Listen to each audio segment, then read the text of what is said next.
বেশি দেবো না, একটু একটু করে দেখ, সব কিছু একটু একটু করে। পেঁপে যত খাবি তত ভালো।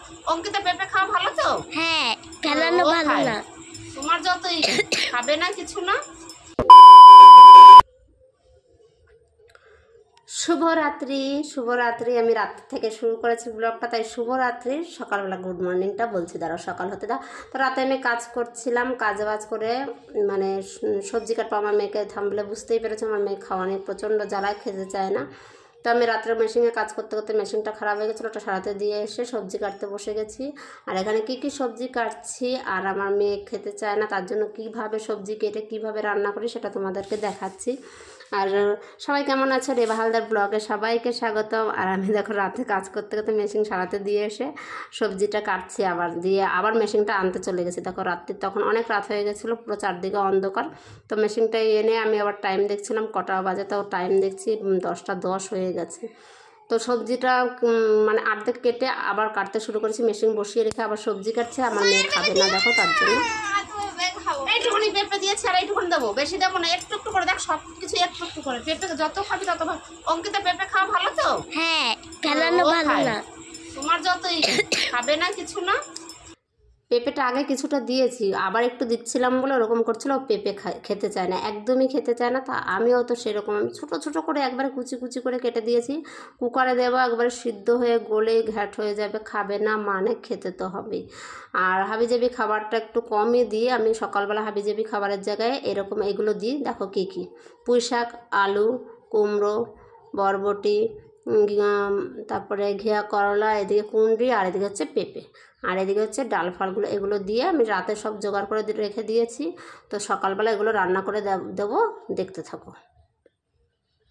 The next day. Good morning. আমি উঠে গেছি সকালবেলা আগে এই কাজটা করে দিয়ে কুকারে চাপিয়ে দিয়ে আমি তারপরে বাইরের কাজ সেরেছি। এগুলো দেখো সব ধুয়ে ধুয়ে চাপিয়ে দিচ্ছি, চাপিয়ে দিয়ে রান্না করব। মানে এরকমভাবেই রান্না করি, সব কিছু দিয়ে সবজি ধুয়ে ফুয়ে দিয়ে দিলাম। আর মশলা কি দিই, বেশি একদমই কিছু দিই না। একটু নুন তো দিতেই হবে, নুন না দিলে না, একটু হলুদ না হলে একবার সাদা সাদা কালার হবে। তো এগুলো করে আমি ধুয়ে দেওয়ার পরে একটু হলুদ দিয়েছি, একটু স্বাদ মতো নুন দিয়েছি, আর তাতে সামান্য একটু তেল দিয়েছি, আর অল্প একটু জিরা গুঁড়ো দিয়ে ওটা কুকারে বেশ ধুয়ে ঠুয়ে সব কিছু করে চাপিয়ে দিয়েছি। দেখো দেখো সব করছি। আর মুগ ডালটা যেটা ছিল ওটা একটু ভেজে নিয়েছি, না ভাজলে ওটা কাঁচা কাঁচা ভালো লাগবে না। তো ওর জন্য কড়াইটা বসিয়ে দিয়েছি ভাজবো করে। আর এদিকে সব মশলাগুলো দিয়ে দিলাম, যেগুলো বললাম ওই মশলাগুলো দিয়ে দিয়েছি। আর ডালটার উপরে গ্যাসটা ভেজে ডালটা দিয়ে দিয়েছি। আর এই দেখো একটুখানি সামান্য দেখেছো, দেখতে পেয়েছো কতটা তেল, একটুখানি তেল দিয়েছি। তো আমার নতুন নতুন ব্লগ তো একটু বলতে ভুল ভালো হলে তোমরা একটু মানিয়ে নিও। আশা করছি চেষ্টা করব, আমি তোমাদের ভালোবাসা থাকলে চেষ্টা করব আরও আগিয়ে সামনে ভালো করে করার ভিডিওটা। তো এখানে দেখো ভাজা বসিয়ে দিচ্ছি, তো সব নেড়েঠেড়ে করে দিলাম।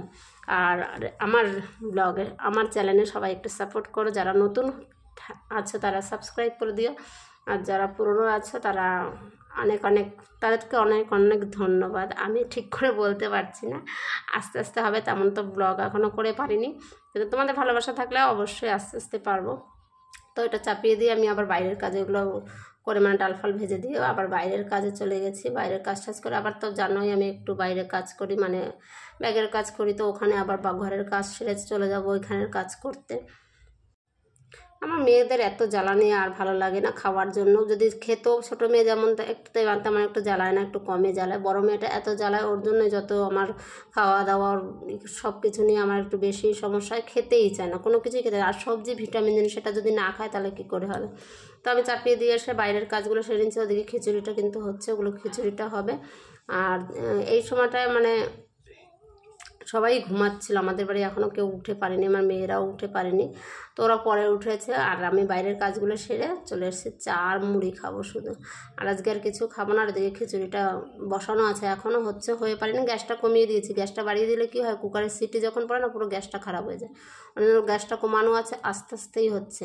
তারপরে দেখো আমি এটা আবার দেখতে চলে এসেছি খাওয়া দাওয়ার পরে। আমার খাওয়ার করে খেয়ে চাটা খেয়ে দেখতে চলে এসেছি, দেখি প্রায় হয়ে গেছে। তো একটু জলটা ছিল বলে আমি আবার একটু গ্যাসটা চালিয়ে দিলাম যে করার জন্য। তা ঝোলটা কমে গেছে। আর দেখো কেমন দেখতে হয়েছে, খুব সুন্দর দেখতে হয়েছে না? খেতেও তেমন কিন্তু খুব সুন্দর, কারণ লঙ্কা নেই, ঝাল নেই। আমার মেয়েরা খায় ভালো, এরকমভাবে করে দিলে খায় ভালো, কিন্তু সবজি খায় না, তরকারি খায় না। তো আমার ছোটো মেয়ে দেখেই বলছে, রতা তখন ঘুমের থেকে উঠে গেছে, দেখেই বলছে আমার খিচুড়িটা দাও খাবো। মুখ টুক ধুয়ে এসে ওদেরকে সকাল সকাল দিয়ে দিলাম খিচুড়ি, খেতে ভালোই লেগেছে।